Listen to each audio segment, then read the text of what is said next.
let's begin the May 24th event for Tech for Dreaming.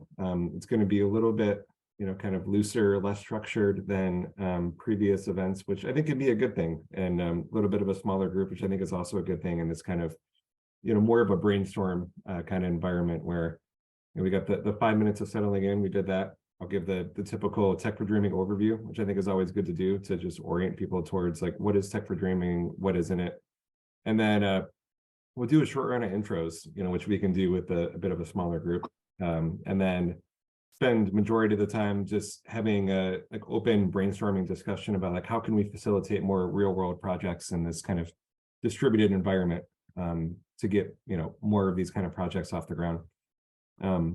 And then if people are down to stick around, we could also just talk about pretty much anything. So always good to leave some time for open topics even beyond the kind of main topic of the event. So that's the agenda for today. And I can just hop into the quick Tech for Dreaming overview right now. So Tech for Dreaming, it's a community focused on the application of technology to make lucid dreaming more accessible. And you can think of that as being done with a few different ways, using sensors and devices, like stimulation like light and sound, and TMS, direct current stimulation. There's a variety of things that, people are exploring to stimulate the induction of lucid dreams and to stabilize them. And then there's also this other kind of angle around supplements, things like galantamine and vitamin B6 and a variety of other options or combinations thereof. So that's kind of what the group is focused on. What we're not focused on is cognitive techniques, like how do you keep a dream journal, the different mild, wilds, wake back to bed techniques, or dream sharing, which I think these are all good topics, but they're covered pretty well in more general lucid dreaming groups. So we're more focused on that technology applied to lucid dreaming and making them more accessible to people. And I don't think there's any other community that's really doing this. So it's kind of surprising in a way, at least for those of us that have had pretty deep lucid dreams and get the, at least sense the potential of technology to advance that. So, want this to be a hub for learning, collaborating, experimenting together. So a place where people can learn about like what's the new research in lucid dreaming. What are the most recent articles and popular press around lucid dreaming? And then, a place to collaborate with others, a place where if you have a project going, a place to find other people with the right skills to help progress your project. Or if you have like, certain skills that you think would be helpful, a way to connect you to those projects too. And then a place to experiment together, which is kind of, linked with collaborating, trying new solutions in this space, whether it be new devices, new supplements, and kind of report back on the different effects. And like that'll be the main topic for this event today, is where we're collaborating, experimenting, and how do we facilitate more collaboration in this community to actually get real world projects off the ground more and more. This is showing the different places where we're at on the interwebs. So mostly I post on Twitter for Tech for Dreaming. So it's at Tech Dreaming on Twitter. We have a Discord server. It kind of ebbs and flows how active it is. But that's a good place for more of kind of the asynchronous, continuous communication or discussions, like between different events. So that's been really helpful to have that platform to be able to keep the conversation going between events. And then, for vast majority of events, I'll post it on the YouTube channel so you can see, past events with other guest speakers, and it ends up being a good resource for lucid dreaming technology and science. And then meetup, and a bit less definitely a lot less active on Facebook and Reddit. I'm not even sure if I should ramp that up or not. It's like I feel like Twitter is probably the better thing to focus on, but open to any help from anybody here, or anybody listening. If people want to help grow this community, engage on the different channels, like definitely welcome more support on those fronts always. So so I'll stop talking for a bit, and we're going to do a round of quick intros here. Good to know where people are coming from. I listed a few example questions. You don't have to stay exactly in these bounds, but find it helpful to have a few questions to start with. So we can just kind of go around the circle here, and what one question could be like, why are you interested in lucid dreaming technology? And then another one, it'd be good to know if you either have a project going where you'd want to recruit people, or if you're interested in getting involved So you can view that second one as more of an optional question. So I will pass it over to Dash to start. Seeing a friendly face that I know better than most people here. So if you want to start an intro, we can go around the circle. Cool. So I'm Dash. Why I'm interested in lucid dreaming technology. I just think lucid dreaming is really cool. I think it's like exploring space. It's like there's so much to discover, and we call it like a new frontier, right? And if we had technology to help with it, like that would accelerate what we can learn about lucid dreaming and what we can do with it. My personal original interest in lucid dreaming is very shallow. I went on a diet and I wanted to eat the junk food that I gave up in my lucid dreams, and I did that. And then I like kind of got interested in lucid dreaming outside of junk food afterwards. And that was back in college, which was like 10 to 12 years ago-ish. Do I have an interest in getting involved in projects? Yes, but I'm super busy right now. But I'm interested in, what happened? Can people see me? Yeah. Okay. Still here. Shlomo's calling me. I'll wrap it up real quick so I can see what he wants. But yeah, I especially I can help. Like, I'll see how I can help. All right. I get that. Oh, I missed the call anyways. And I don't know what the Zoom went because the call intro. Okay. Yeah, but go. The next. Okay, I'll finish real fast. Yeah, I would be interested in getting involved in projects. Definitely more when I have more time, or when I sell my current business, then I have more time. And I'd also be interested in, like, if there's any way I can, help, like, provide, like if we're working with OpenBCI or something, like buy some OpenBCI so people can play with it, and that kind of stuff, because the business that is now taking off, I originally went into it with a goal of, if I make money with it, then I want to fund lucid dream projects. So now I'm in that position, but I have no time, so that's it. Okay. Well, I'm sure the time will come, and yeah, congrats on the wish tender progress. It's exciting. Thank you. Thank you. And yeah, I can just pick on people, and anybody can choose to not do an intro if they don't want to for whatever reason. I'll just go in the order of what I'm seeing on my screen. So I see Chuck L in my top left. So I'll pass it over to you. All right. Can you guys hear me okay? Yep. I never use Zoom, so this is but everything's working, so that's a good start. Yeah, I've been on the Discord channel. I've sort of sat in the last couple of meetings, so I'm the guy who's been posting stuff about the Fitbit project I'm working on, and I call the project Lucid Trainer, and so I've been posting information there and playing around with things, and I'm a software developer. And I'm on the East Coast. I've lived in Maine for most of that time, most of my life, but right now I'm living in New Hampshire. So I'm in the East Coast time zone, and I am interested in, obviously I'm interested in building stuff and working with a group. I have been aware of lucid dreaming over the years, on and off. I never really dug into it, but so really only in the last year, and I just kind of was looking into, really thinking about, like, getting into meditation, getting into sort of more mindfulness, the kind of benefits of slower living, and it just was a topic that popped up when I was kind of poking around that subject, and it kind of got me interested, and then I dug into the subject and was kind of surprised to see how much literature and techniques there were. I mean, how much was out there to learn about it, and that it was something that you could really, like, work towards. So and I have done that for a while, and it's been really interesting. So I share the same belief that it's kind of an unexplored, utilized capability that a lot of us have that we don't tap or know how to tap. And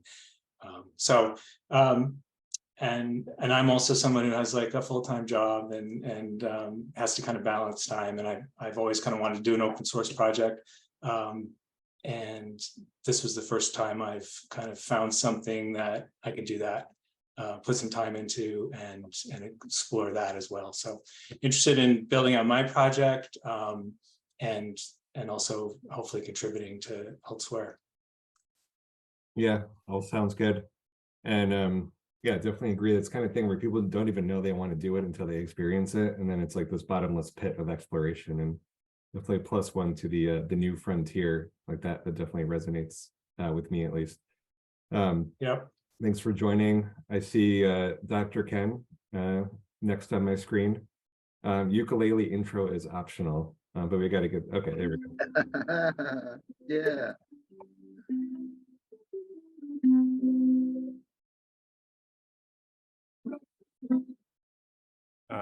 Yeah, a little ukulele, part of my brand. So, I first got into lucid dreaming in the 1990s, and I've read a book called Lucid Dreaming in 30 Days, which I found in the public library. And I was a young man. I was the time I was really trying to figure out what I was going to do. And I just finished an engineering degree. So anyways, I did all the techniques there. And sure enough, 30 days later, I had my first lucid dream.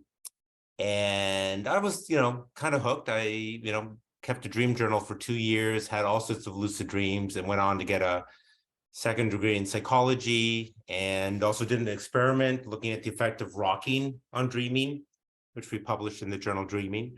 It was a really cool experiment. Like I was in a sleep lab at Brock University, and we set up a hammock in the lab and had a rope tied to the side of the hammock and went through a hole in the wall.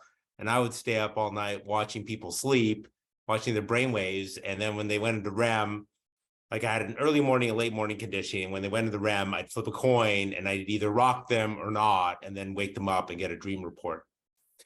And I was particularly interested in, could the vestibular stimulation, the rocking, kind of raise overall brain activity and help induce lucid dreams. And there'd been some, dream reports from lucid dreamers about spinning in the dream, etc. Right? So there was an effect, especially in the early morning, when like the late morning dreams were already kind of more lucid when you analyze them. So the rocking seemed to have the biggest effect in the early morning, like the first REM or second REM period, as opposed to the fourth one, for example. So there's that, but I also got a lot of incorporation. I remember one person was like, they were in the dream and they felt their body moving back and forth. And they said to someone in the dream, "Why is this happening?" And the dream character said, "We don't know." So anyway, there's a classic example of dream incorporation. So that from there, I went on to get a PhD in neuroscience, and I had all sorts of adventures. I've got a whole big backstory, but what's happening now is I'm a professor of psychology at Acadia, which is in Nova Scotia. I'm actually visiting my mom here in Ontario this week, so I'm now on Eastern Standard Time, but normally I'm even an hour later. And I've also got a startup called it's called Motion Bed. We actually started to develop a rocking bed. So in a way I've come full circle. Like I've had all sorts of adventures, but now I've come back and I'm like, okay, I want to make some progress on this. So we developed a rocking bed prototype, but I kind of realized that commercially in Nova Scotia, where I live, there's no way we were going to win the rocking bed wars. Couldn't price it cheaply enough to compete. So then we pivoted to what I call dream directing, which is basically dream hacking, and it aims to influence regular dreams. And the idea is really influenced a lot by Conkley et al. In 2021. They did experiment in the sleep lab using both light, also sound, and also touch, and showing that it can get incorporated, and dreamers can even signal to the experimenter that they know they're dreaming, etc. So anyway, my current effort is called Dreamland XP. So you can go to dreamlandxp.com, and it's built on Apple Watch iPhone platform. So I wear a Fitbit. I was hoping to do it with Fitbit initially, but my experience with Fitbit so far, and Chuck, I'd be curious to talk to you more about it, because you sounds like you've maybe using a newer Fitbit. I've got a Charge 4. And maybe there's more, you're able to get more traction now. But anyways, there's 100 million Apple Watch users globally. So my own take is that's the best development environment at the moment and the most scalable. And what we're basically developing, I would call it a smart alarm that targets the last REM period of the night before you wake up. And the reason why that's important is that solves a whole bunch of pain points for lucid dreamers, as far as, you wake up at 2:30 in the morning, then you have to fall back asleep. Also, the system is going to do voice to text dream capture, and I'm very interested in also using generative AI to visualize the dream based on the dream report. So to create really a cool, digital dream journal kind of experience. But the core of it is around dream scripts. So the idea is to have these dream scripts, which are focused on having an intention around having a specific dream experience, a directed dream, if you will. And so there'll be a few of these cues, and it's basically light flashes and audio clips.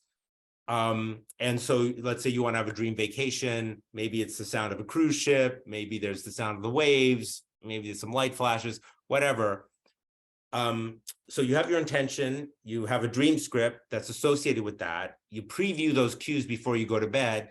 And in a way, it's meant to leverage, it is in a way leveraging a bunch of kind of cognitive effects, memory effects, in the sense that you're leveraging intention, right? So we all know dreams are responsive to intention. In fact, a basic lucid dreaming technique is, tonight I'm going to lucid dream, right? So there's the intention part, but then there's the cues that are associated with the goal. And of course, when you're dreaming, the prefrontal cortex is deactivated. That's why you're not lucid all the time. So the idea is to play back these stimuli during REM sleep, and some of them get incorporated and they bias the dream towards the desired dream. And I see this as being able to induce lucid dreams, but also it blends into just regular dreams that are, directed a bit. And there's evidence that lucid dreaming does have a kind of cost, a metabolic cost. You can read reports, people lucid dream a lot and then they feel like they're tired in the morning. So many people might prefer to just have a dream that's hacked or biased instead of going full lucid. But this could also, you could just have a stimuli that is like, this is a dream, look around, do a dream test, whatever. And of course, there's a trick about, making sure the person doesn't wake up, etc. So anyways, that's the project. We did have an alpha Android app that had all the dream script, the playback, etc., but it wasn't targeted, and it needs to be targeted. You need to do the right stimuli at the right time. Now at Acadia, we just finished a study where we recorded Apple Watch data, Fitbit data, but also the Cerebra home polysomnography. And then we used that to create a machine learning model for real-time REM sleep detection, which is what you need to be able to do this, right? Real-time REM sleep detection using the Apple Watch. And of course, the current system, like most of these systems like the Fitbit, etc., are all designed to just give you the hypnogram in the morning, right? Give you the snapshot of your night of sleep, but it has all the night of data, right? But what we really want is to be able to be monitoring in real time and be like, all right, 2 minutes in, this person's in REM sleep. Let's, now do the script playback. And of course, it's a smart alarm. So you want to play that script around when they'd normally wake up and when they're in REM sleep. So we're targeting really that late morning. So anyway, we have the model. Now we just try and take the model and insert it into the alpha. And I'm bringing on a developer co-founder, and his name is Pavan. And he's actually a third-year computer science student in Georgia Tech, but he's a very talented developer. So he's now working with me on the beta on the Apple Watch. It's now coded in Swift. And I'm hoping that we're going to, like, up until now, I mean, I've been pitching this. I mean, I've got decks, you know, and we've got projections, and we've done work on, like, you know, who's going to want this thing, whatever. But it's vaporware, right? Until we actually have something. But we're getting close to where we are going to have something. You know, Pav and I both have Apple Watches and iPhones, and I've got Xcode. So I guess I expect this summer we're going to turn the corner and have something that people could try, and then, you know, you want to iterate. And Right. so that's the current status. Yeah. I have a lot of questions. Yeah. And well, I think we'll have plenty of time to get into those kind of follow-up questions. And there's the outro, and I think it's a good way to go to Joe, because he's got a guitar there, so I want to keep the musical theme alive. Okay, all right, that's cool. Yeah, this is a little ditty I like to play. Points to whoever recognizes it first.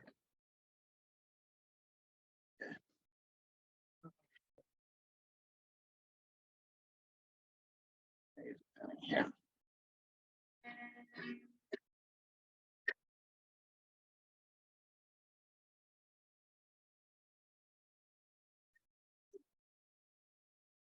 Oh, I can't hear you.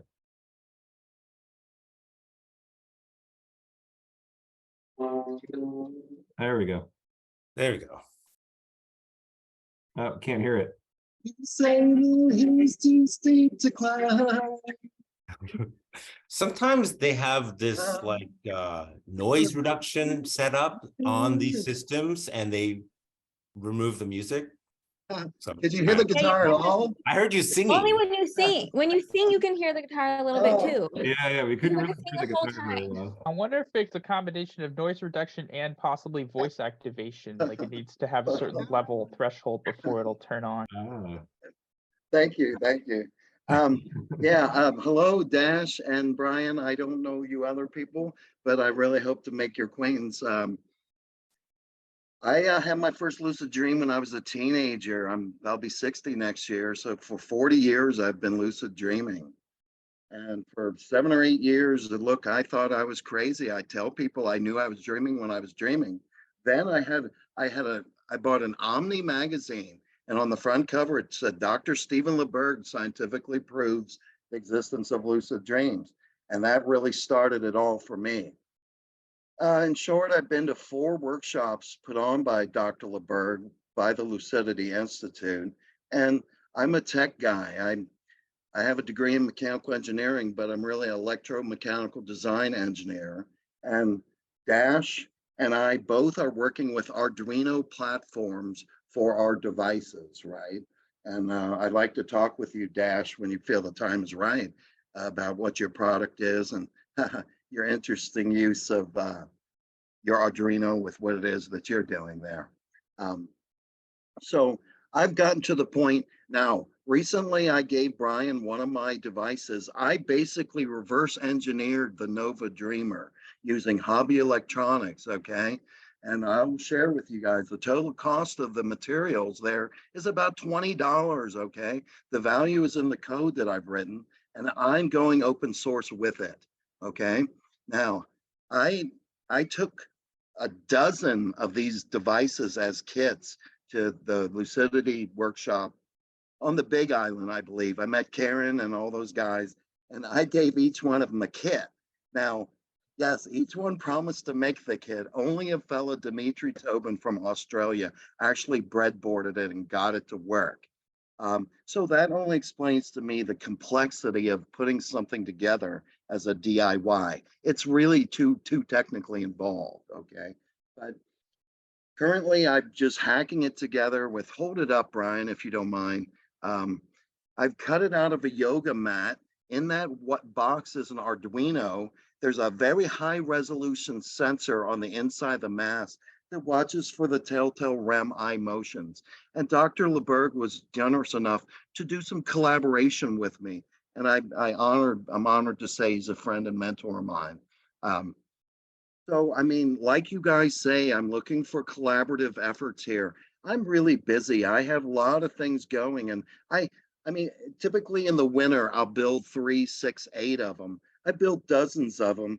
I had a Kickstarter for 100 a pop, and only like a dozen people even expressed interest. I gave each one for free, and I've given away all of mine thus far. So, I mean, but I make money on it in a roundabout sort of way.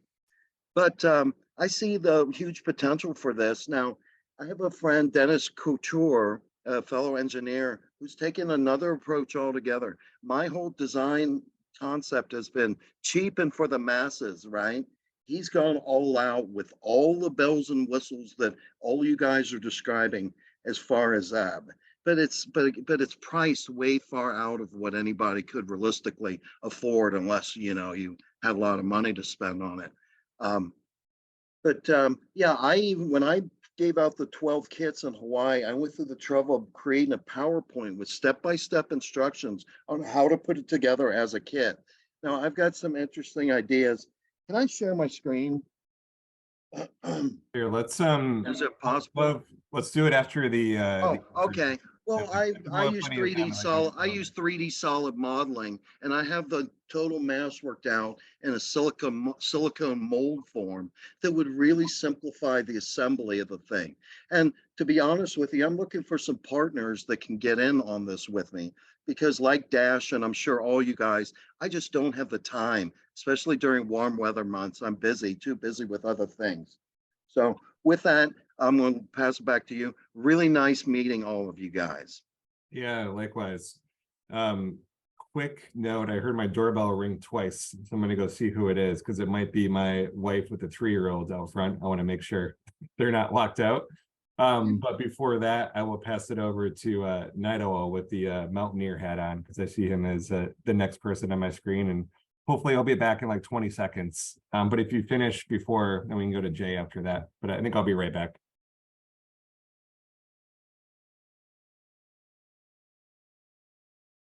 I think your audio is not working though. Who was up? Nice.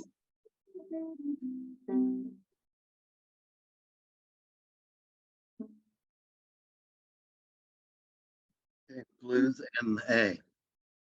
Let's see, an A, okay. Let's hear your A.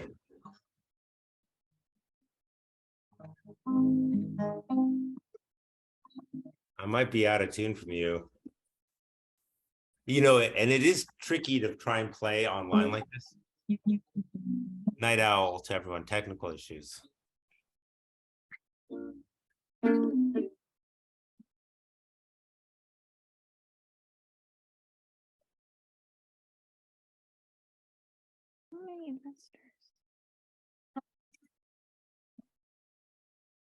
Some like Stevie Ray Vaughan stuff for you there. Okay, we got Brian back. All right, good update. It was just Chinese food that my wife ordered. So no stranded toddlers at the front of my house. Can you guys hear me now? Yeah, we can hear you now. Okay, great. Yeah, sorry about that. I guess it's my Bluetooth headphones don't work. But anyway, thank you all for having me here. It sounds like you're all awesome, incredible people interested in this also rare field. And a lot of you have actually done the work and, been on the ground actually producing inventions and creating, research. And so I applaud all of you for exploring this, new field that, something that I think we all struggle to connect with people in real life about. So it's so nice to see all of you. Just a brief introduction about myself. I do go by Night Owl. It's somewhat of my online persona out of a sense of paranoia. I recently started a research project that was somewhat controversial due to the nature of it being an ongoing online research project with very much lack of credentials. In a way, it resonates much with this topic today because it was very much open source from the ground up. fueled by the community in terms of what we were studying, how we were going to study it, what did the design and methodology look like, and then the volunteers who actually did the work in order to produce results.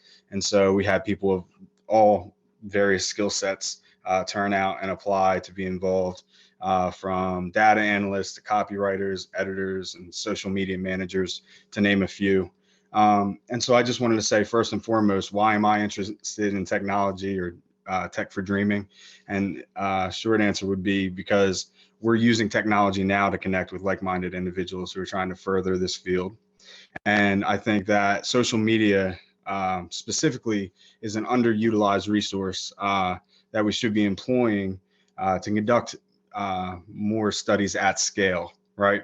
So part of my personal research project, which is conducted by individual volunteers like myself, we're not backed by any sort of organization or institution. Basically, what we're trying to do is create an ongoing pool of participants who are interested in studying this phenomenon, and create a foundation based in lucidity from the very most rudimentary research, such as dream recall, into further studies of one of the more interesting offshoots of our project is omni-lucidity, and people who claim, especially online, to be able to dream every night, or even multiple times per night without intentional effort or necessarily skill. So we definitely had an outpouring of support initially through a poll that we started on Reddit. Obviously, it's one of, if not the largest lucid dreaming community out there. So that's always been a main source of inspiration for me personally. And 2,000 people expressed at least some sort of interest, saying they required more information. And we did target 10% of that population as a goal for a sample size for this particular study. So we did have over 200 people apply to be involved in a month-long experiment on dream recall.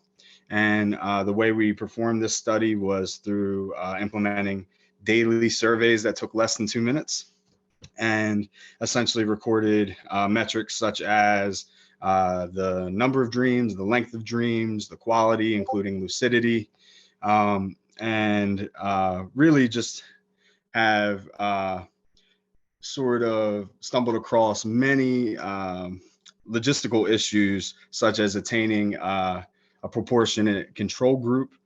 For example, the main way we recruited volunteers and participants for the study were through various online social media platforms. And so that could be like a selection bias in a way. But at the same time, we are trying to find the best way to serve the community of interested people in lucid dreaming and create a sustainable foundation that they can start, let's say with creating a dream journal, and then compare which dream journal does best for them. So that was sort of a working hypothesis that we wanted to compare. Does it make a difference if you keep this dream journal over another? And delving into the research, it wasn't glaringly obvious that people had compared a digital app with a physical notebook or voice recorder, which were our three main versions of the test. And also for the control group, they would essentially just take this online survey every day, and that's it. So what we did was we initially rolled out an alpha launch on Discord specifically, because that appeared to be one of the best platforms to contain, the necessary information, to employ bots that could automate somewhat of the process, and also to lock some content behind channels that you needed to have permission to access. So it was a way of organizing the process and also making sure that people were in compliance with the step-by-step. So basically we launched originally on March 21st and concluded tentatively on April 20th. And the earliest anybody could have finished the experiment was actually a couple weeks ago now.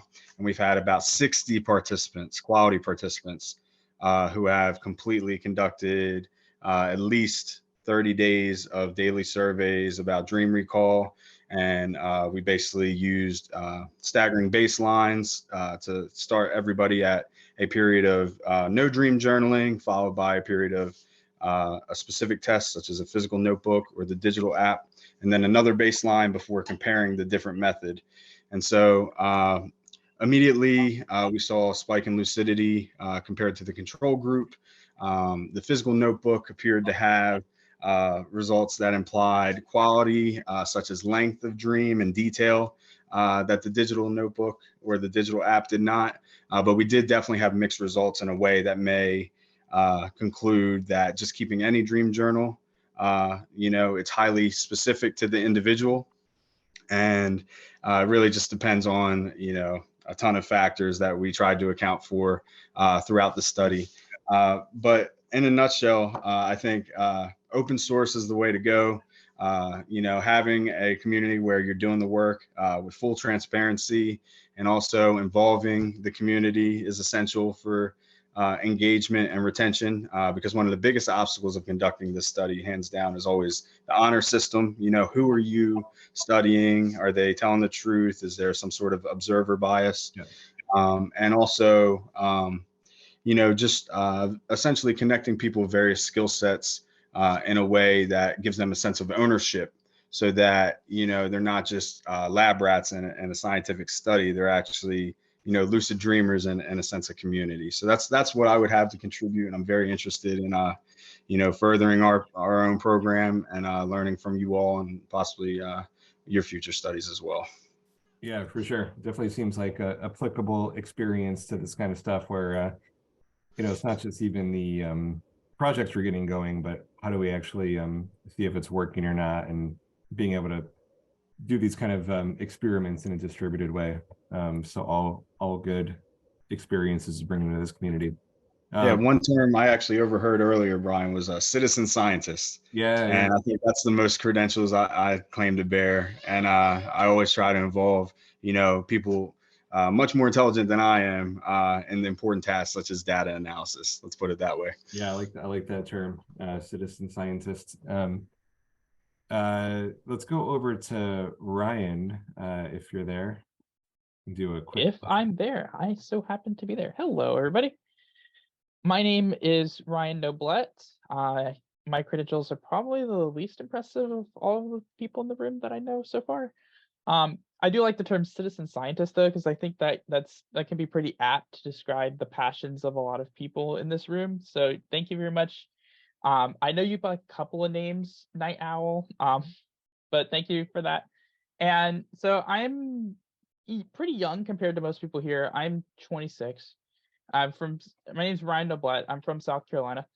I got into lucid dreaming on October 15th of 2020, also known as the year of hell during COVID.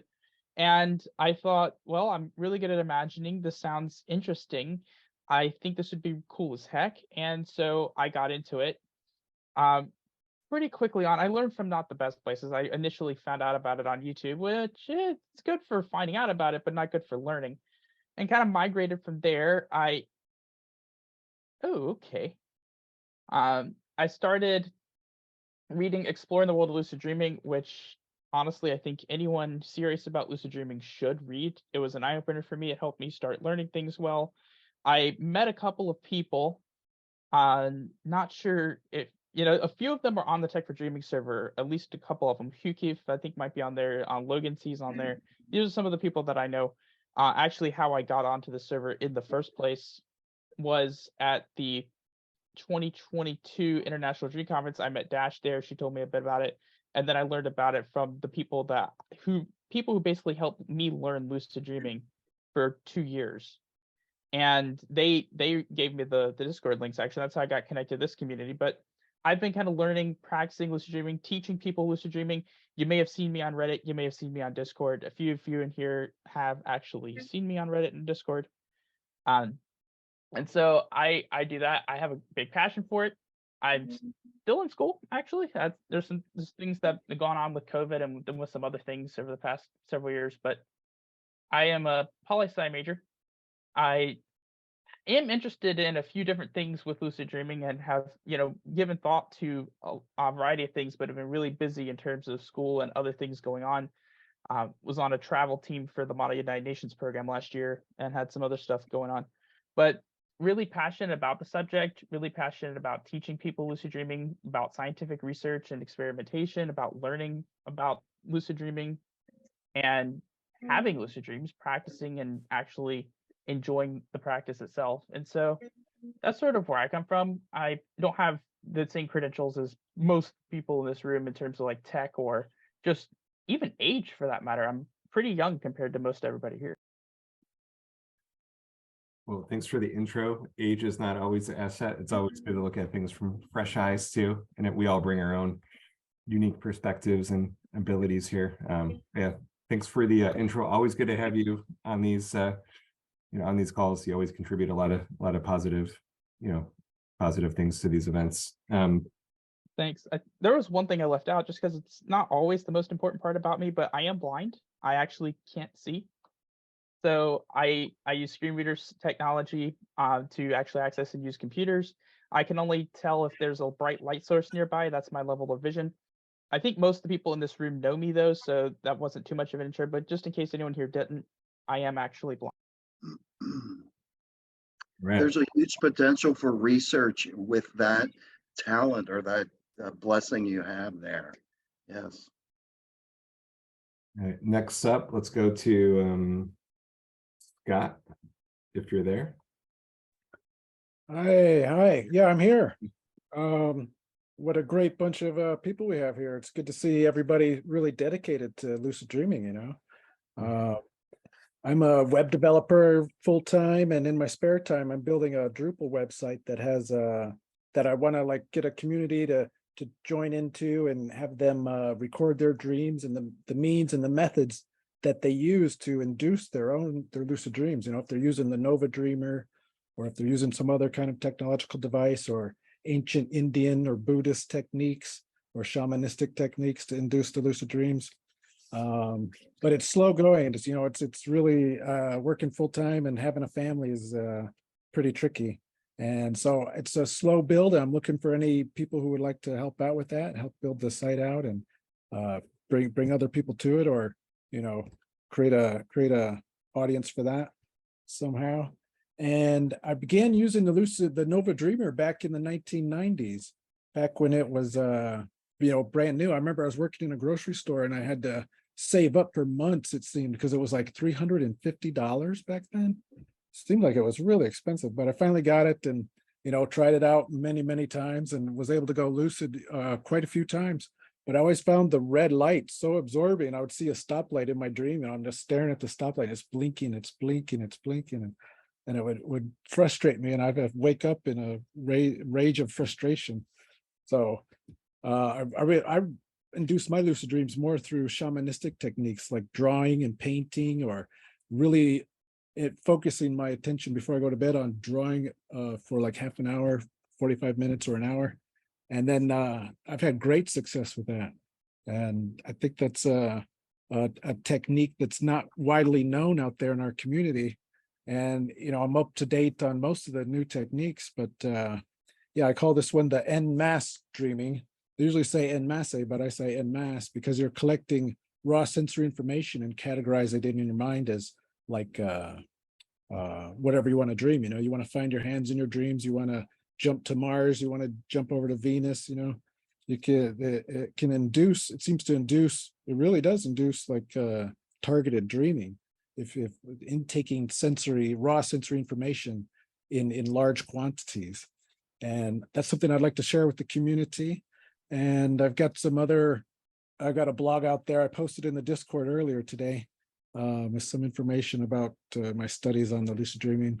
But I've been, it's a fascinating thing that, more people should definitely be aware of. So I'm really glad that you guys have started this group, and I've been in this group I don't know, probably 2 years. I saw a video on YouTube somewhere, and that's how I got into following you guys. So Nice. For all the hard work you're doing, and everybody in here has got some very interesting and fascinating projects. And I might have to dip out here around 7, but I'll keep on listening. All right, cool. Thanks for joining. And yeah, I share that sentiment that I feel like sometimes people they should be like almost freaking out about this ability to become conscious in your dreams, but it's the kind of thing where it's, people don't even realize it's possible, or the depth, is possible in some states. Yeah, it's more than that sometimes too, isn't it? It's like you're not just in aware in a dream, but you're also it feels like you're alive somewhere else, right? You're alive in somewhere else. It's like, oh, that's a situation. Kind of gets into the new frontier. Maybe it is the new frontier in different planes. I mean, like nobody knows is a thing. That's kind of the exciting thing about it is it is this new frontier. So having these technologies to be able to explore it more freely, super exciting. Yeah, and you think about how much technology has played a role in everything else in the last century. But lucid dreaming hasn't, lucid dreaming has nothing yet.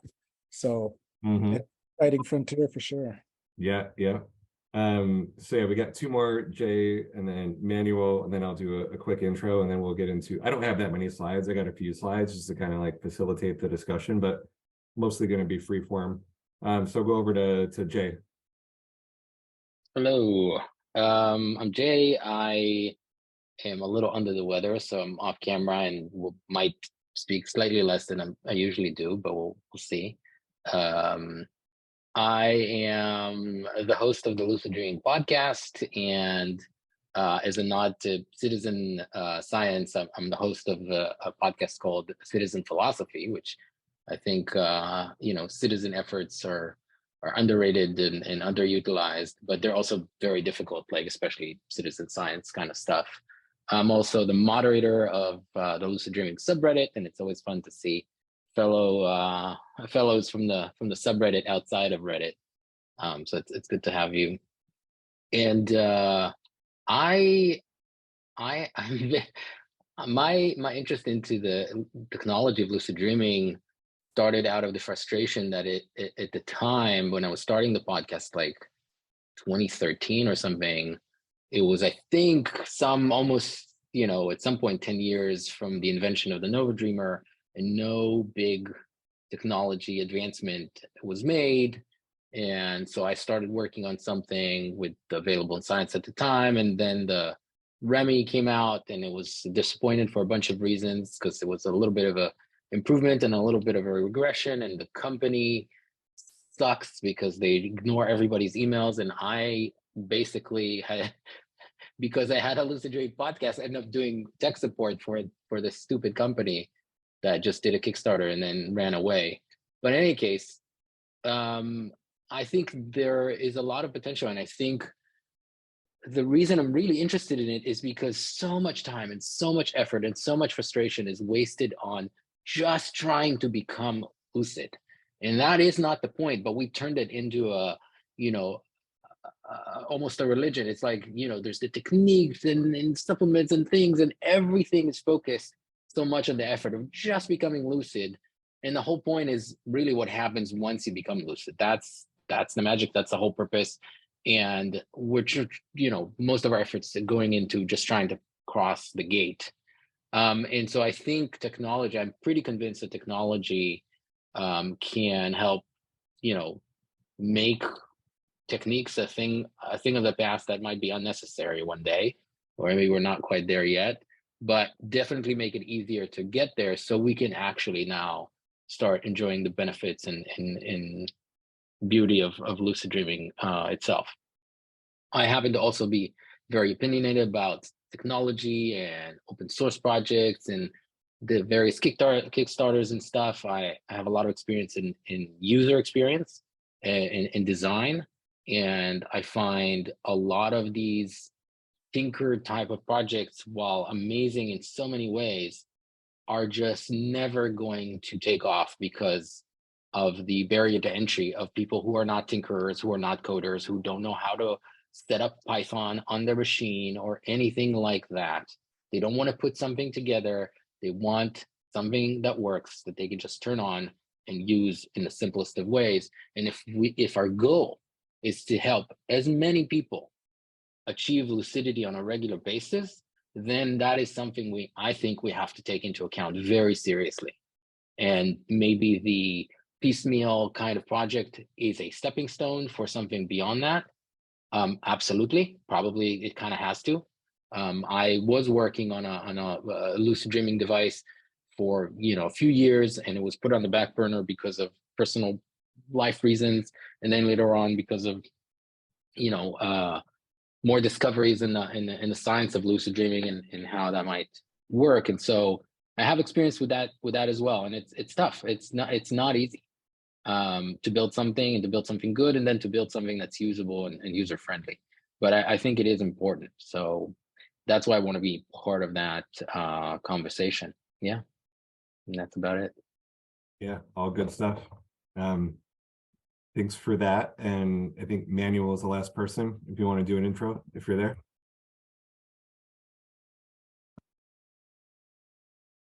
If not, I will do a quick intro and then we'll roll into some slides. I'm Brian. I started this community back in 2020, a little bit after the pandemic started. I used to have an in-person lucid dreaming group in the San Francisco Bay Area where I live. And then pandemic hit, we can't do in-person stuff anymore. So might as well narrow the scope of this group to be technology focused on lucid dreaming, but open it up more globally. So we've had guest speakers from, Europe and across the world. So really want this to be a global community, but more narrowly focused on technology applied to lucid dreaming.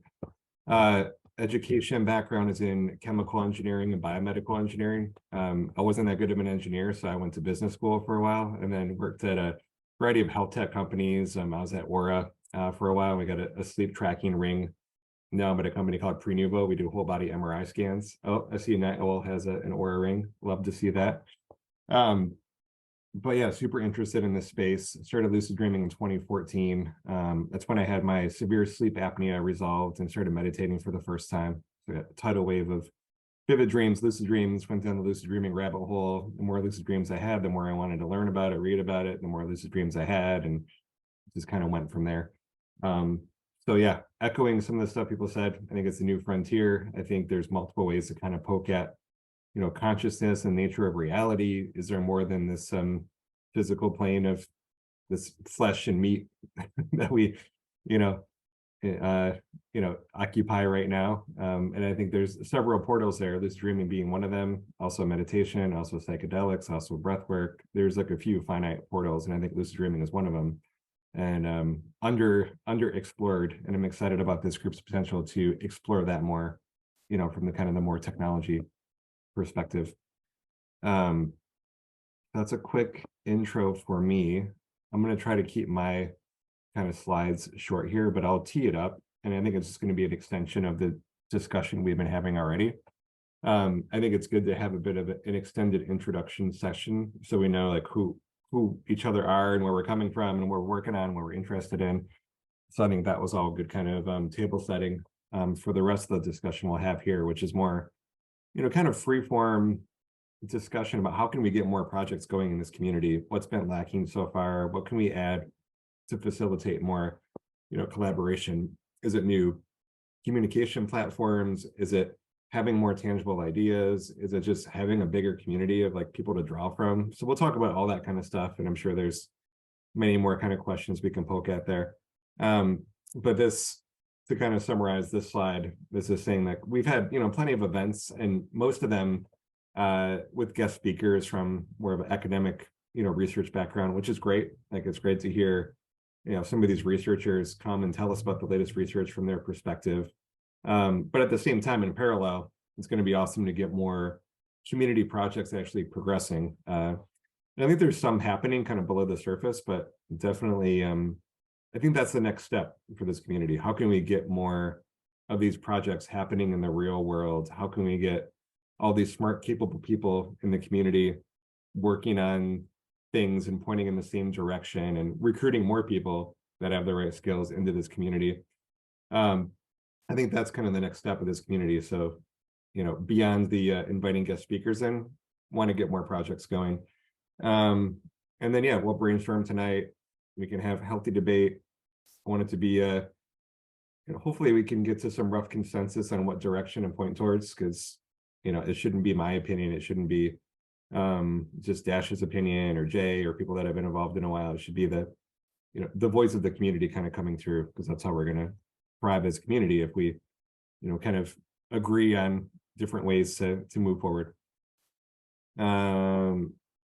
So yeah, I have this question here to kind of prompt some discussion where, you know, we've had this community for, I guess, a little bit over 3 years, which doesn't seem like that long ago, but time is flying in the pandemic. Apparently, it's the COVID time warp that I think we're now out of, although time is still moving fast. But anyways, any kind of just starter ideas on, you know, what's been lacking so far to get real world projects off the ground? Like, any ideas come up, you know, when I pose that question? I certainly have some ideas about it. And Joe, I don't want to interrupt you if you were. No, it's okay. Go ahead. I'll collect my thoughts for a second. Please go ahead. Yeah, I'm fairly new to the space in general, and I come from a, you know, background working on software development projects in a lot of different companies over, you know, 30 years or so. So I've been involved with a lot of projects, and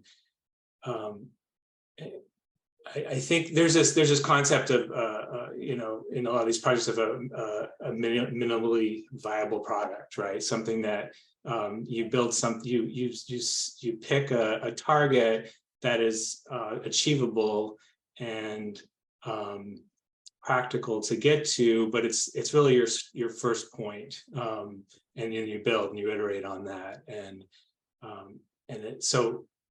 that's kind of what I've been trying to do with my project. I have, if nothing else, a target of one person myself, right? I struggle with the same thing everyone else struggles with. I have a really hard time being lucid. It's like, you know, it feels like trying to break into a house. You figure out the front door is unlocked the first night, and then next time you go back, now the door's locked and the side door works. And so I just have this, you know, concept that if I build something for myself that I can use, that where I can, I have the most flexibility to understand what's available to work with in one of these platforms, and in my case, it's a smartwatch. Then if I can do something for myself and get it working, then that's something that other people we could build on, that could be built on for other people to use. And so that's one piece is you know, you mentioned having a practical goal, the scale of the goal maybe is that MVP idea. You build something that's the smallest thing that might work, and you keep working on it. And I would just make a pitch again for, you know, there's obviously the EEG area of this. There's a number of different devices people talk about, and a number of different methodologies for building a platform to do lucid induction. To me, the benefits I see of the smartwatch area is there's a lot of big players in creating these watches and supporting these watches and building out the software infrastructure, and obviously putting a lot of money into the sleep side of that area. That seems like it's a big draw of those platforms. And so the sleep related data that these companies produce and will continue to produce, you kind of can benefit from some of that. You know, the downside is they're closed, like, you know, their best stuff is behind the wall. But I see that as a big advantage. I see the fact that these are generally usable devices that have a lot of uses, and they're not kind of targeted towards a few uses, means they're much more ubiquitous. They will become cheaper over time with more capability. And and the last thing I'll say is I think of it on my project. I think of it kind of like the way things happen with VR. And, you know, and then another example, going back to the Game Boy in the early days of Nintendo, right, where people build things with not necessarily the most effective technology, or the, you know, that had the most bells and whistles, that maybe had the most potential, but you build things that will do the bare minimum well, and they can be done fairly cheaply, and a lot of people have access to them. So, and I think this is another area I see VR as a model. You know, you had people starting VR been around as a concept for a number of years, but you had the mobile technologies taking off, and the small screens, and all of the things that sort of enabled accelerometers and all of that. And that created a sort of fertile ground for citizen scientists, hackers, people, you know, people just messing around with technology to repurpose that, sort of piggyback on the efforts of these big, this big industry, not necessarily focused on video games. And so I see the same thing with smartwatches and things related to it. I see like, you know, Bluetooth technology with headphones, and there's an opportunity to build something that can do a lot of what you want to do with the smallest amount of overhead of people getting into it. So that's my pitch for that area. No, it makes a lot of sense. And I come from my work experience is not just Aura, but also Fitbit. And both of those places, Fitbit and Aura, I worked at least somewhat related to the APIs on that. Both places, I was somewhat frustrated on the lack of ability to share real-time data in certain cases. So I think there's a trade-off there. These devices are distributed, but they're not also sharing high-resolution data oftentimes that then you can use to develop algorithms. It's more of this kind of watered-down metrics, or, you know, kind of downsampling in a way that you can't use as well. So totally get the trade-off there, because I was, you know, in that world in my past work lives pretty recently. And then it's like, okay, do you want to like piggyback off of the existing wearables, or is it better to, you know, put in more upfront effort to develop your own sensors and hardware in a way that's more accessible and open source, where you get access to the real-time raw data, where you can actually, you know, do better sensing, time the stimulation better, and all of that stuff. So it's kind of a lot of trade-offs to think through on that front. So Joe, you gotta. No, the recurring theme of this, anybody that's messed with the mask for a long time know the signals start getting incorporated into your dreams. And I've spent countless hours, you know, messing with it. And that's honestly one of the reasons that I've kind of lost interest in it. So I don't think the science is in as far as that being a recurring theme. Perhaps your subconscious actually, it becomes a constant thing where the lights only go to false, you know, be it a fire truck or police or whatever the hell it is. So now my device is, I would consider it fairly rudimentary in that it's picking up on the eye motions. The next step, and I've talked with Dash about this, is going to the skin sensors and actually sensing the muscle in your eyes, which is it takes out a lot of the hysteresis, right? But now I'm particularly interested in what you guys are talking about as far as any potential skin resistance fluctuation or EEG that could be picked up by a wrist-mounted device, such as a Fitbit or a watch. And, you know, I see it as a potential possibility. And I don't know if that technology is advanced enough, but what I have is a working functional device right now that's very close to becoming marketable for a very inexpensive price. So if I could share my screen for a second, Brian, I don't know how to do it. Oh, wait a minute. Can you? Oh, here it is. All right. Host disabled participants. Yeah. Hang on one sec.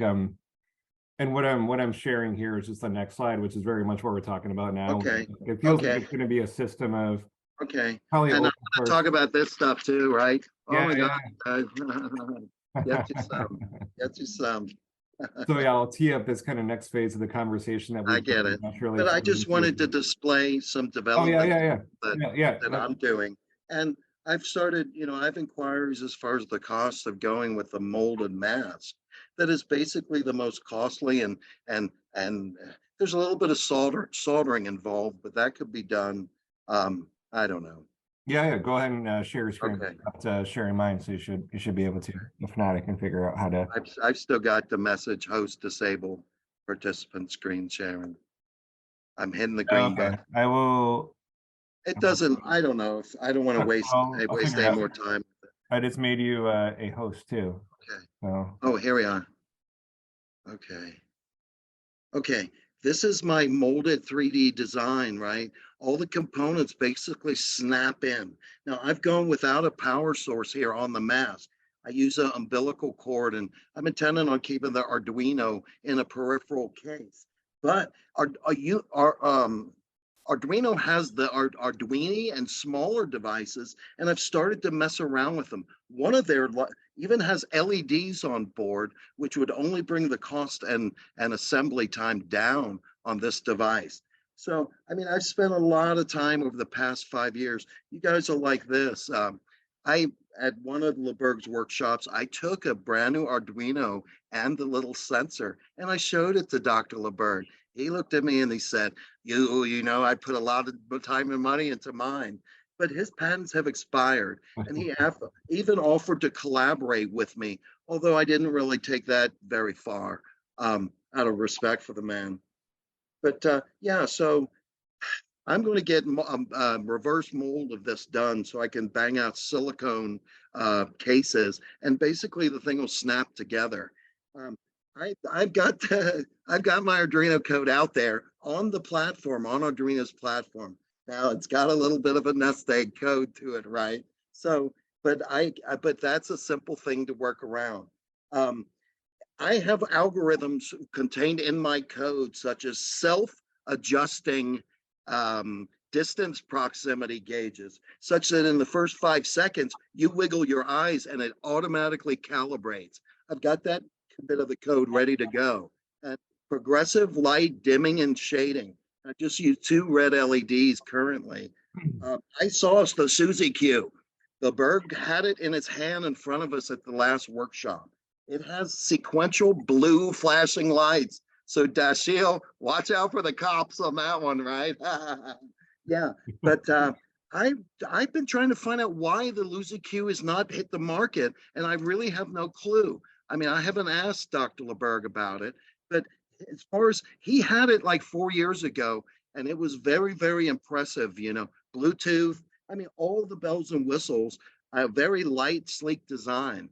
But still, it's going to cost hundreds and hundreds of dollars, right?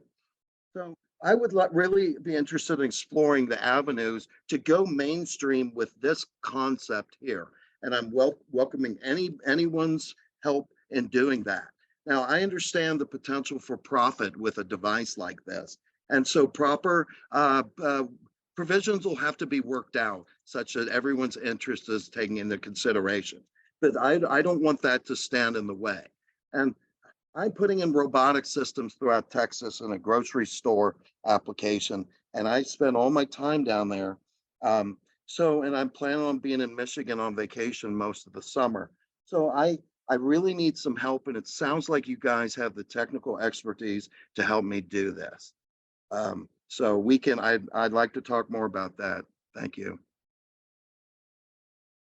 And I could see, like as you show that mask kind of outline or framework there, I can imagine something like that. As far as like maybe as a community, we can align on a mask that has these spaces for modular, you know, like a place to put like sensors or stimulation, you know, Right. a modular way where you can like Right. and like try a different sensor here or there, like, but you have this kind of common framework that we operate. Yeah. Now, Dash, she sent me the stats on the little skin sensors that you and Karen were using there. And I honestly have since to go ahead and buy those. But I mean, what is it but a little conductive plate? I mean, I can put those into my mask, and maybe with a little bit of gel when they put it on, that would probably work quite effectively. What do you think? Yeah, you could probably just you don't have to have disposable ones. You can have gel there are dry electrodes, but I don't know how like I effective they understand. are. Yeah. Well, I mean, that's something that I could definitely test out and try. But the Arduino code, I taught myself the total C++ platform and cut and paste stuff I find on the internet, as any coder would do. And my code is not, it's no Cincinnati Bell million liner, right? And it could probably be, I'm sure that you guys could add embellishments to it. And I'm willing to give it out, right? So we need to talk about that. Um, Now, I have my company is incorporated under my own name. I call it Blue Dream O'Neronauts. And I have a Facebook page where I journal all my lucid dreams on there and all the development. Now, there is a little spin-off group, which is the development clan for my Dreamcatcher device. I've sent out invites for that fairly selectively. That's where all the PowerPoint instructional videos and everything is. Karen is in that group, as well as everybody else that I met out there. So I'm not going to hijack your meeting. I'd like to hear from everyone else. No, thanks for sharing all that.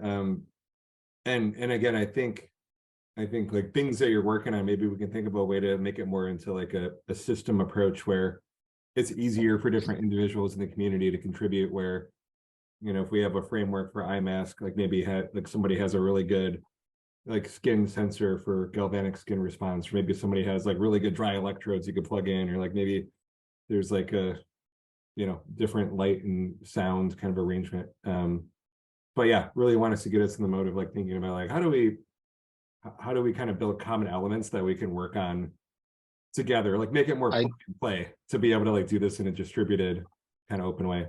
Dash. Yeah. Well, go to Jay. Joe and Chuck brought up Chuck brought up like the MVP idea, like everyone's just trying to come up with their MVP, and Chuck Chuck said that, and then Joe said, oh, you guys can test my my project out if you want. Well, that's an easy way of people helping out, like which I'm sure a lot of us have stuff we can give each other, whether it's to be a beta tester, to give, if you're like, I think Ken, like he has beta testing up. His thing sounds like it's definitely not like fully open source, but maybe we can help him and he can help us by letting us beta test, and we can help him by giving him feedback. With the people who are open source, maybe they can give us what they've found. We're helping each other that way too, and everything doesn't have to be open source for us to help each other. But there's lots of ways that we can give each other something, and then the people who receive that can give feedback, test it. Same with Night Owl, like your project, maybe there's something there we can help with. I don't know how far you're kind of far into it though, but that's an easy way to help where we all benefit. So first of all, let me say how you just synthesized like 3 or 4 different people's, ideas in one, in a way that like creates action for the people who are in this room. And so one of the first things I would say, just really quick to chime in on what's holding us back, would be I mean, almost every person said that they're busy. I mean, I myself run my own small business, and I've got a 13-month-old child that I'm the primary caregiver for. So I can imagine how that's different from academic busy, is different from, Skyfall's busy. He travels all over the place, and you guys all have, your own ideas. But to just bring it back to topic, right? What is holding us back? What's holding us back in our own ways that we can maybe, discuss with each other and overcome common obstacles? And I would say one of the biggest things holding us back is the social aspect. So, connecting with people on the most efficient platforms, right? What are the best mediums to do that? And also thinking about how, let's say if we were to, conduct more meaningful studies or to progress this field, it makes me think of statistics like, somewhat half of people have lucid dream in their life, just of the general population. And then close to 20% of lucid dreamers can attain a lucid dream within a month time. And then something like 2% are able to actually produce lucidity in a lab setting. Right now, take those numbers with a grain of salt, but it just speaks to the, drop off of people. If we take half the population, only 20% can actually do it, and then only 2%, can do it, verified. How do we expand that number? And I think the first thing we have to do is think about how we can apply to the general public, how we can appeal to them in, a welcoming way that may introduce the topic and also use, not only the information that they can provide, but the specific skill sets of people who are willing to go the extra mile and volunteer. And usually that's going to be in the form of people who are passionate about the project or about the subject of lucid dreaming. So really, how do we, appeal to those people in specific fields and maybe even introduce them to the topic in a way that can convert their expertise to meaningful research? That's what I had to offer. I would argue that there's some people that may very well never get it. And so it's really I come up with creative ways of broaching the topic with each and every person. So, and I'm at the point where I don't waste time, right? If somebody gives me any indication that it's outside of their realm of comprehension, the phrase is don't cast pearls in front of swine, right? And that's all I'm going to say about that. Thank you. Well, I guess I got a few comments. About a year ago, can I stop you? I'm sorry. Oh, yeah. I think there's something important to talk about, because what I want to do is I want to take a step back from the nuances of specific projects and what can we do, what should we do, and really think about the approach in general, the general goal, and what we can do collectively and how that might even look like, right? So for example, there are, when I try to think about it, there are two main approaches, and maybe we can actually combine them or do both in parallel somehow, but we might decide that we want to focus. One is, for example, we, with deliberation and discussion and brainstorming, come up with a single idea that we collectively work on, right? Another approach is take all of the people who have a project and with each one, see how we can help move it forward. So there you have separate projects and you have project managers who know the project, who run and can tell you what they need maybe, and maybe will also be open to, ideas, thoughts, feedback, and so on and so forth. And of course, help itself. But we really need to kind of, not to get lost in the weeds, kind of really think about how we want to or can approach something like a collaborative, project or moving any of this forward.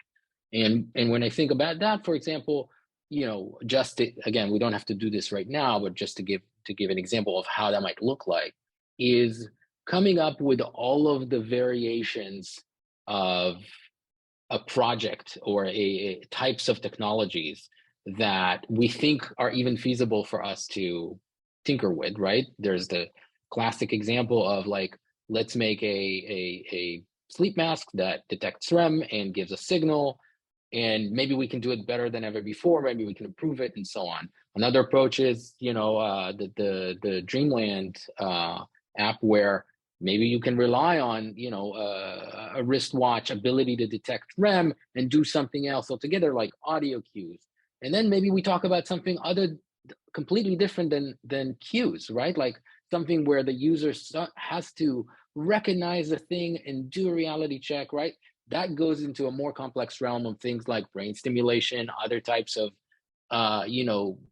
maybe it's less of technology. I know there's like, supplements in neurochemistry, and maybe what we want to come up with is a device that can better measure, or a system that can better measure someone's, neurotransmitters by, doing a urine test in the morning or something. But I don't know. I'm just giving an example outside of, there are other ideas that we can come up with to do all sorts of things to move any of these things forward. And so I think that is a conversation we should really have, and maybe facilitate. Maybe it's in the next session, or maybe we can even start today in some way. But yeah, that's my meta view on this endeavor. I think it's an important branch point where, like, maybe one way to summarize it is like, should we focus on one project that's very tangible that then we can kind of attract a bunch of people into, kind of like what Niall was, kind of getting at too. It's like, how do we recruit people? Maybe one way is having one very tangible project, or maybe it's that other approach where we let a bunch of many projects, kind of happen and bubble up. It's like the let many flowers bloom approach, and then pick the best ones from more of that bottoms up approach, right? And there might be a version of doing sort of both. So for example, you can imagine that if you take the Discord and people who have projects, we can open up a channel for that project where they can, every once in a while, when they run into a problem or they have an issue or they need help, they can, they can bring it up. They can say, hey, I need someone who can, deal with this data or program this thing or has experience with sensors. And they can still get help on an ongoing basis. We'll collaborate on that, and then everybody will still be part of a collaborative, Tech for Dreaming official project where we all work collectively on that at the same time. And maybe that's spreading too thin, and maybe not, because people still kind of work on their own thing. I'm sure nobody's going to just stop everything and work only on this one project. So again, there might be a version of this where we can have a main focus plus assist people with their side or other personal projects, hopefully. I'll throw in a few quick comments. I see Chuck has his hand up, so they're next. And I see Joe has his hand up, so we'll go. I'll do a quick comment, and then Chuck, then Joe. We'll keep it flowing because it's a good discussion. And I could see those approaches being very complementary too. If we got the core platform for the community where, we have our way of like, okay, we got these sensors available, we got these algorithms that people have developed that you can plug and play. And like that could be complementary with individual projects where like somebody can branch off from that kind of core platform open source project into their own individual thing, or like borrow algorithms from the core platform. Like I could see those things flowing pretty well together. So I just wanted to toss that out before handing it over to Chuck. Thanks. Yeah, I just to follow up on what you were both saying. I'm not really pitching like my project or one approach or one device. I have I think that there are different user groups who have different needs or different perceived needs. I have the need of something, whatever I play with technology wise in this space, it needs to be like very low, unobtrusive. It can't interfere with my partner. It can't, it has to, I'm very interested in like low cost and also low impact stuff like using Bluetooth headphones and that kind of thing. And so I'm going to, what I was trying to sort of get to when I was talking earlier was just that I think the approach of having people working on their own things and sharing on Discord is a great model. And then I think like recognizing where there's overlap and we can benefit from shared effort, that's where it can be really helpful. And I think one of the places where there's probably several of us working on projects where there might be some benefit of shared overlap is taking raw data. And in my case, I'm taking raw data from Fitbit, and Dr. Ken's taking it from an Apple Watch, and there's different, and we've got the EEG devices, but if there was a shared effort to build something that could run as a service eventually, something that people can use as a central way of saying, I'm going to feed you like 5 minutes of data, and the data I have is heart rate data and activity data, but the EEG system has this other data. That's a great area of overlap because I'm going to build my app to try to figure out how to hit REM sleep, right? And I'm going to use my own approach to try to figure that out. But if I have a shared resource to ask the same question, then I have two sources of possible decision making. And so that's just one example. And it's that kind of microservice model that's everywhere in software development now. And so that's the kind of collaboration I could see really. And then what you were talking about, just sharing, having those project channels and getting help, little help. I'm working this. Oh, great! I have an idea for this. That I think those are both really helpful things and the community can do. Yeah, I want to get back to Ken because I cut him off, but I just want to say that is a great example and a great idea because, for example, one of the ideas that I wanted to pitch theoretically in a brainstorming session is a project for finding patterns, right? Like I believe that if we collect a lot of data and synchronize it together, we can find more patterns that are indicative of lucid dreaming, which could allow us to develop the technology to induce it, right? So if we figure out that the heart rate is doing something very peculiar right before you become lucid, right? Or the brain waves does, and so on. So if we collaborate on things like, oh, he's collecting these pieces of data and you're collecting this data, we can actually put it together and do something with it. Anyway, Ken, sorry, again. I do have a few things to say. A couple points I want to make. One is a year ago, we did a survey with maybe 100 people. And of the people surveyed, only 30% wanted to lucid dream or do directed dreaming. So, you talk about the casting pearls before swine. The reality is there's, of mainstream people, there's maybe 30% who are really interested, right? So that you got to just accept that. Another reason, a thing I think about a lot is when I look at, since the Nova Dreamer, why don't we all have Nova Dreamers now? Well, the Nova Dreamer, in a way, commercially failed. And there's what is sobering is when you look at the landscape of attempts since the Nova Dreamer, and I've been waiting this whole time for 20 years or whatever, it's just littered the landscape with failed projects and fundraising, the Insta-Dreamer, that they raised $500,000 and then they failed and they blamed it on COVID, right? So I think Chuck is right in many ways, and this is why we've pivoted to Apple Watch. There's all sorts of challenges with going with, we're dependent on Apple. If Apple changes something, then we could get screwed or whatever. But the problem with many devices is, from a commercialization perspective, you got to get someone to buy this thing, and then you got to convince them that this is something interesting and worth exploring, and they have to pay money for it. Whereas with the Fitbit or with the Apple Watch, they already have it. And so you can just scale within that. And so, that's why we've gone down this path and why I think it still is the best one. Let me also say that I have now, since I started the project, we've built a prototype of a rocking bed. I've now, with engineering groups at Acadia and then also recently with Dow, we've built 2 different sleep masks. The first one uses infrared to detect eye movements. The last one used, basically, it was a sleep mask with little copper discs and basically an EOG. And we sort of cleaned up the thing. And so it was a EOG with no gel, just the copper directly on the skin built into the mask, and it seems to work. And now the thing is, these hardware projects are so much more difficult. They're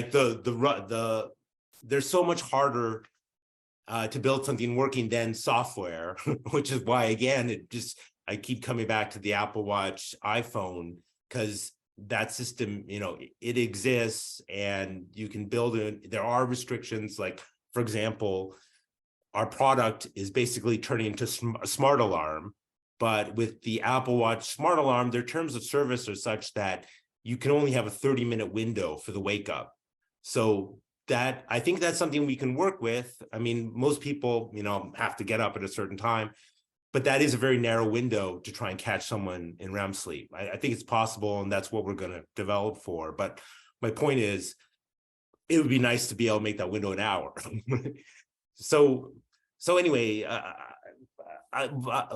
with respect to the sleep masks and the rocking bed, I'm interested ultimately that Dreamland XP would actually have an ecosystem of peripherals that could be supported and interface with the app. So the Apple Watch and the iPhone would be the base model, but you could have deluxe systems where you could integrate a rocking bed, you could integrate a sleep mask, and a sleep mask would be more accurate. Like, unfortunately, measuring with heart rate and accelerometer is not the most accurate. It's called rapid eye movement sleep. The mask is going to be way better. But that said, you know, the Fitbit, we also looked at the Fitbit with respect to home polysomnography, and it was like 85% accurate, which is like pretty good. It is already detecting REM sleep. It just, again, detects it at the end of the day. Like, it's almost, the snapshot at the end of the night, it has all the data. Whereas what we've been working on is the real-time REM sleep detection with the wearable. So I guess that's my take on the whole situation. Makes sense. And I think wearables are getting there, and I might be biased coming from the wearables industry, but you can get a lot of the cardiovascular kind of proxies where you're, you know, like sleep stages were derived from brain waves and, you know, different, you know, more of like states of the brain, but a lot of those proxies are visible in heart rate variability, even temperature fluctuations, where I know at Aura with their new, I keep saying I don't work there anymore, but their new sleep staging algorithm is getting pretty darn accurate, or close to the accuracy of this like inter-score variability for PSG, where you can have same PSG data across two different scores, and they're about 80% accurate. Yeah. You know, these wearables are getting up to like 75% agreement for different sleep stages. Like, not perfect, but like approaching like probably good enough, where Probably you good enough. tolerate it. You know, also, when you ask what is it that we need, I mean, yes, we're going to want to find beta testers. And actually, it was really interesting, Night Owl, to hear you talking about, in a way, customer engagement or community engagement, because that is ultimately going to be crucial for any successful commercialization. Is you have to also be able to, you know, you've got to find the people. Like, that's why the Reddit group, the Lucid Dreaming Reddit group, I think is so important, because they already know what it is. They already know they've got a problem that needs to be solved. So you don't have to explain everything. Like, so there's this thing called lucid dreaming. Is like, oh my God, right? Half a million subscribers, so it's no joke. But I would even point out that how many, if you ask people, what was it, 15 years ago? I don't remember. If you asked people if they were interested in a VR headset before Oculus came out into the scene, maybe you would also get 30%. And then when people get their hands on it and said, "Oh, this is freaking cool," and yes, it's easier to make cool, you know, demo videos and share them. But if it works, and if it works really well, I think it can do surprisingly well, and people will be interested because they don't know what they're missing. And I think that is easily remedied once you actually have something that works, you know, a good percent of the time. I mean, I think the Nova Dreamer actually did work pretty well. I think it did. I mean, I don't have one. I would even ask the question, with anything that requires picking up on a signal, and I'm not talking about audio cues that you train on, I'm talking about something, just any cue, right? So there's a ping or a light, but you have to train for it a little bit. You have to do a reality check. I'm wondering even what is the maximum success rate that could be achieved by that. It requires something from the user end to be accomplished, you know. Dr. LeBerg has the data. It's I would love to know that. lucidity.com website. You'd be amazed at the amount of statistical information Dr. LeBerg and his group has collected over the past 20 years. Do you know what the number is? Dig into it. I couldn't tell you. I'm sorry. He published a book that's 2 inches thick, that it's the Bible of it, that I don't have it, but several people of his workshop had him sign it, right? And it has all of the data and statistics. I mean, he is the true scientist and the reigning master. I don't know if he's ever going to do a workshop again, but that's what I wanted to say. The most effective means of introducing lucid dreaming to the community are these speakers, you know, Charlie Morley and Andrew Holochuk. And these people are getting through to a lot of very interested people. Now, the masks, the tech stuff, and the galantamine and all that, that's all next level stuff. I mean, you have to be interested in it and dig enough into it to reach that level. I love talking about it and digging into it because it only keeps it in the forefront of my mind. Now, my normal routine does not involve the masks anymore because, thank you very much, I can do it, you know. Wake back to bed, glanamine, the occasional, you know, the reality checks. And I can say that I don't keep statistics, but I have about a 50% success rate, God willing, and the creek don't rise, you know, just from the routines that I do regularly. Now, listen, if you guys have a phone handy, if you can snap a image of my contact information, I Just am put it in the willing. chat. Okay, okay.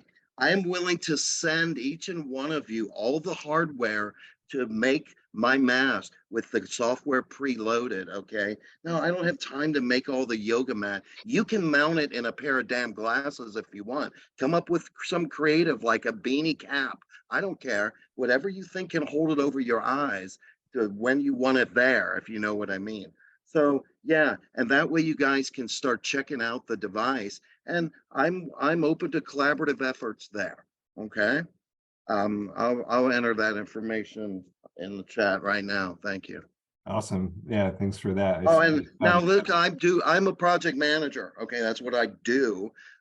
My weak points are marketing and promotion. You know, naturally, I don't really give a shit about it, you know. So that's something that needs to be addressed that I could definitely use help with.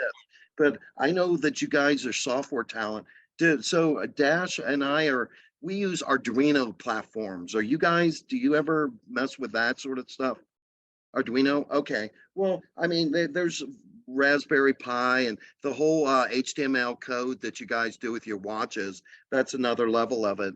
But I've got a stockpile of the hardware to make my mask, and I will honor your request should you send me an email. Right? Thank you. Awesome. I see Ryan's had his hand up, so let's go over to Ryan. Thank you, sir. Let me hold up. I hit the wrong button. But anyway, I'm open. I'll put my hand down later. So thank you. I wanted to talk about a couple things. One of the main thing I was thinking about in relation to a recent conversation is, thank you, Brian. Appreciate it. Is that the outreach and the engagement aspect, and what makes these technologies take off is popular engagement. You can have something really solid that works, but if not enough people want to get involved in or interested in it, then you know your business isn't going to do well if people don't know it exists. And that's your advertising, that's your marketing, as you know, I think Joe was just talking about, and reaching people. And so you can start by trying to reach people who are, you know, in the communities already that we have with the technology. You know, that's one place you could start. Then is trying to get it popularized in some way. And that's I think lucid dreaming now is getting a little bit more mainstreamed than it has been. You know, one of the things you could think about with Nova Dreamer failing, I mean, I think Nova Dreamer originally came out before I was born. I was born in 1996. I'm pretty sure that stuff was in development by then, but the internet was really just taking off in the early 2000s. There wasn't a lot of this, you know, multifunctionality devices in terms of your computer being able to do just about anything you'd want it to, or your phone being a camera and a GPS and all this stuff. That didn't really start taking off until smartphones. And I think, to be fair to the technology, that we are kind of in a different age now, where we do have this multi-functionality devices with our smartphones. You're talking about making smartphone apps and using the Apple Watch and the Fitbits and all that stuff. And that's basically where society is at the point. So in this case, a lot of you guys, it seems, are talking about, instead of building an entirely new device from scratch, just integrating it into something that people already use. And that does, as Dr. Ken, you said, 100 million Apple Watch users. Great. You already have a way to integrate with people into technology that they're already using. And as technology develops and becomes more versatile in what it can do, I think it's going to be easier to reach people through social media, through advertising, through marketing, you just gonna be find a way. I don't know what the way is exactly, but PR, finding ways to actually reach new people, is going to be an important part of anything that gets developed, obviously. Yeah, for sure. And it all plays together with once we have a more coherent approach on the way we're doing projects here, the way we're progressing, the better we're going to be able to recruit more people in. When we rightfully paint this compelling picture of like, oh yeah, there's not a community focus on this, we're the only ones, and we're actually making pretty good headway. I think that gets into this positive feedback loop of, people getting excited about it, at least a subset of people that have experiences of dreams and kind of get it, So the more that we can, I think, make it tangible for people as we're, like promoting it in the right way, the more we can recruit people and be like, oh, I want to be part of that thing. Like I can actually grok what this is. Because like, I think right now it's a little bit nebulous where it's like, like we're a group of people that like technology applied to lucid dreaming. But if we get more, like concrete and like, oh yeah, we got like the core platform we're developing is open source. You can mix and match EEG sensors, dry electrodes, or like heart rate variability with PPG sensors. Like if we get like more into detail, the more it's like, okay, this is a real thing, because it is, but it's I think that's a way to get into this positive feedback loop of recruiting people with the right skills. And once you do that, the projects progress forward more and more. I think that's becoming more clear. And I do, kind of echoing back to before, I like this approach of having core platform and then individual projects kind of running in parallel where they can feed off each other to some extent, where we can have, maybe it's like a new core platform channel in the Discord, and then we have our individual channels. So I think that's becoming more and more logical as we talk here. I know Neto, you had your hand up for a while. Do you still have something? Yeah. First and foremost, I just want to kind of play devil's advocate for a moment here, and I agree that may very well be the best system. But in the binary question of whether or not we should have one or many projects going at the same time, I'm gonna do what I do best and qualify the response and say, why not both, right? And maybe we should have our own individual projects and our own separate channels that we report back to the Tech for Dreaming, which obviously will be fueled by our passion and essentially, further the field of study, but also maybe by consolidating our efforts on one common goal with regards to a specific project would have the most traction.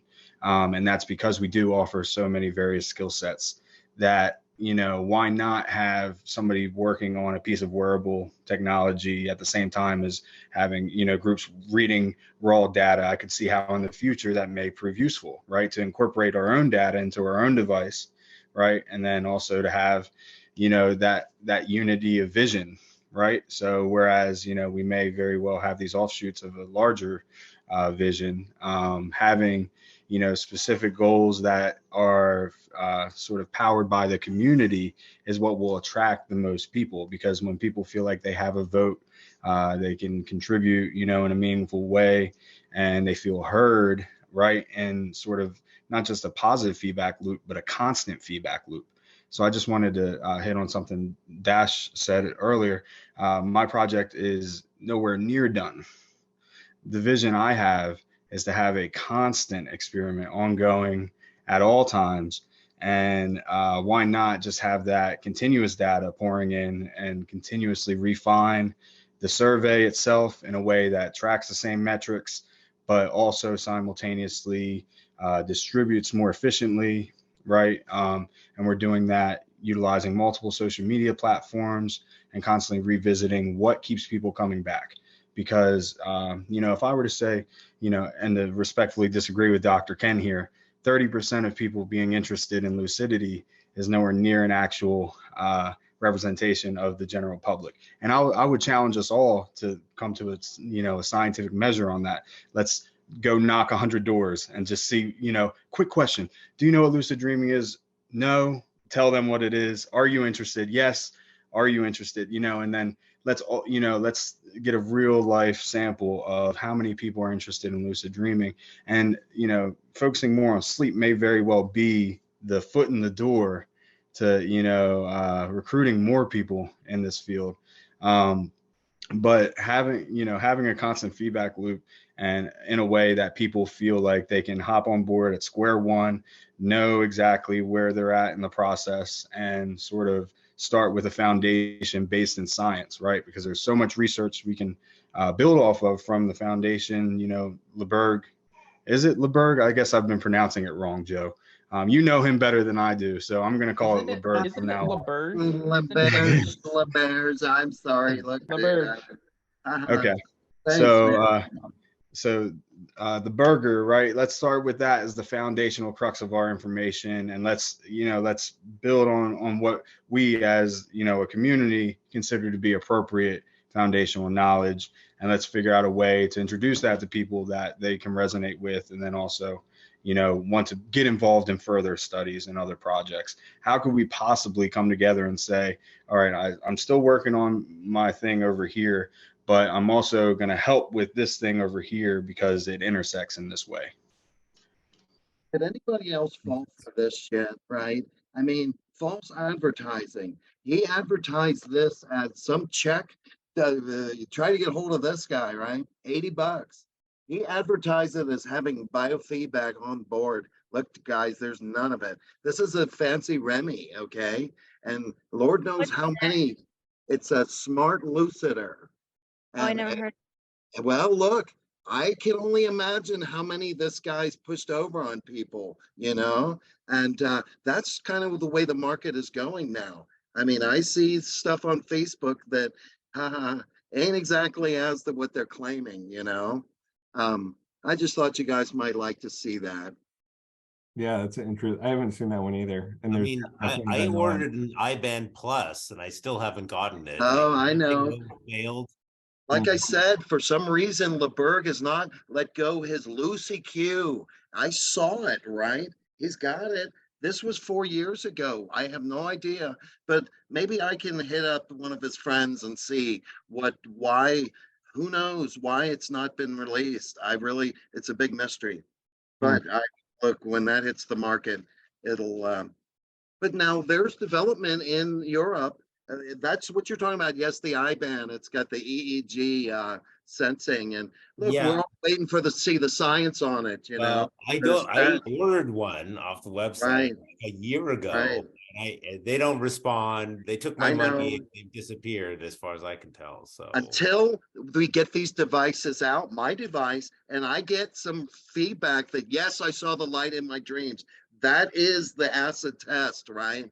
I mean, and Brian is working through, I put a little gain control on you have to access it through a little hole with a screwdriver that basically overrides all the threshold that makes it brighter, more or less sensitive in a manner of speaking. So I know that there's a lot of room for development. Listen, guys, I'm going to go just open source it for you guys, okay? I will send you the source code and let you guys go to town with it. How's that? Yeah. Yes. Do it. I am going to do it, right? It's going to be out there. And Arduino is pretty easy to do. So that's it, man. You got my word. Awesome. Yeah. That's cool. Yeah, we'll go Ken, and then I see two more things I want to say. Well, three things I want to say. First is thank you, Brian, for bringing us together, because actually this is very supportive, because any startup or working on these projects, it's very hard. There's a lot of challenges, technical challenges and commercial challenges. So it is good to be able to connect the dots this way. So that's part one. Part two is I am looking for an angel investor. So we're looking to raise $1 million, to help move the whole project forward. And I'm looking for an angel investor who could put in 250K Canadian, which is like less American, but someone who is interested in the space and has, the money and the resources. It's not a lot of money. I mean, when you think about, we've got billionaires out there, there's people with tons of money. I just got to find one of them who is like, lucid dreaming and I do think lucid dream tech actually is the solution for the masses to make it much more accessible, because doing it with galantamine and doing it with techniques I mean, we all know for most of us, it's pretty hard and hit or miss. And technology, there's lots of evidence from Dream Incorporation that can just, like, you could put on the mask or the device and you could have the lucid dream that night. How far along is your project? That Well, wasn't clear to me. we're working on the beta now, and we have a REM detection model. We're trying to see if we can use Apple's Health Kit to actually get us into real-time. I was wondering about that because they have their own first party and they're probably very good at it. Yeah, so we're working on that, but we have a plan B, which is the model that we developed from running the study at Acadia. Now, we had an N of 5, which is pretty small, but it's enough to get something that can work. And then Jay, I wanted to say, I want to get on your podcast because we're getting close enough. Like, this part of it is finding the people who, want to try it, we're going to champion it. You kind of, in any commercialization effort, you want to find some super users who are passionate about it and the technology and want, spread the word, and influencers, all this stuff. So anyways. Well, I have an Apple Watch, so as soon as you have a beta to show anybody, then put me on it and then we'll talk. Yeah. And listen to this, I've got a water bed. All I need is a little actuator poking it up and down, right? Yeah. I used to have a water bed. Hey, now we're talking. All right, I think Chuck is This up. is exciting stuff, guys. Yeah, for sure. Yeah, on to you, Chuck. Hey, thanks. Yeah, I have to drop off in a minute, so let's be my last comment tonight. But I've really appreciated this group and excited to continue to participate, and appreciate all the work that has gone into it so far. And then I think one of the big advantages of this group is the involvement of researchers, and some of the stuff that I've looked at, just kind of playing around with my project, that's out there, that's available to kind of inform. I'm not, one of the advantages I'm hoping I will get out of being involved in the group is, I don't have experience with machine learning tools. Data analysis isn't really my area, and I'm hoping that to a certain extent, I don't have a plan to build a business or create a commercial product. I think those are, certainly very important ways of pushing this space forward, and they're going to happen, and they should happen. But I also think there's a lot of benefit to just trying to get tools out that work fairly well, that are better than no tool at all. If it's a 75% hit rate, eventually you get to being able to identify REM sleep and do some induction. That's pretty good. And so that's where my interests are, is just building stuff that is accessible to anyone, that, I would love to see some of the stuff I work on eventually be usable both in research projects potentially, but also in commercial products, but I think that's really important with any initiative that you walk before you run. And it seems like in this area, it's still hard to walk. And there's a lot of space for just getting more usable tools to people who maybe can play with them and push them forward further, and without being too caught up in the this approach is better than that approach. And so that's my hope, and I'm definitely interested in continuing to work with the group. And yeah, thanks for joining. And yeah, you've been a good positive contributor to the Discord. It's like good to see people at least face to face on these video calls too, at least periodically. So I've been putting together a few next actions. We don't have to end the meeting, like even in a few minutes if people want to stay on, but I'll at least kind of bring this phase to this meeting to a close, as far as like reviewing some of the next steps, and then we can hit stop on the recording, and then people can stay as long as they want, if they want to just chat afterwards. But like some of the next steps I was tracking here is seems like there's an interest on still building out these individual projects. We have the Discord server. We can, you know, make sure that we're engaging in those project specific channels. I saw there's a new one added today. So yeah, let's keep those kind of splintering off, more focused on individual projects. But then I think there's a good case we made for more of like a core platform kind of channel, or whatever we want to name it. But this is like the more of the centralized, like here's the system of modular components of sensing and stimulation that, you know, like or algorithms for detecting REM or phasic versus tonic REM versus, you know, like a place to capture that kind of library of hardware and software components that people can use to their benefit. So this kind of like overarching project, if you will, seems like a good addition. And I think that's where a lot of the next actions can happen after this meeting, and more of an asynchronous, you know, communication way between our events here. Definitely heard, you know, we can be more effective on outreach to people that are interested and have the right skills. And I think that gets easier as we get more tangible on what projects we're working on. Then we can bring more and more people in to the fold here that can help progress these projects. I was thinking it could be good to even have like a spreadsheet. We all have our own things that, you know, we can quote unquote give to the community. So maybe there's a Google sheet we could put together on like, you know, here's some of the skills I think I can provide the different projects, and have that in kind of a transparent way where it's like, oh, I'm a software developer and I know Python, C++, or I'm a hardware engineer that's good at, you know, this, and this, or I'm more of like a product manager. So that could be a good place to at least catalog people that are interested in contributing and what they're looking to give to these projects. So I'll think about that a bit more, but I was thinking that could be beneficial. And then I can just summarize some of the notes and share it out in Discord, because we have the video recording, but it wouldn't hurt to have like just a short form list of bullet points, so I can share that with the group after this meeting sometime in the next few days.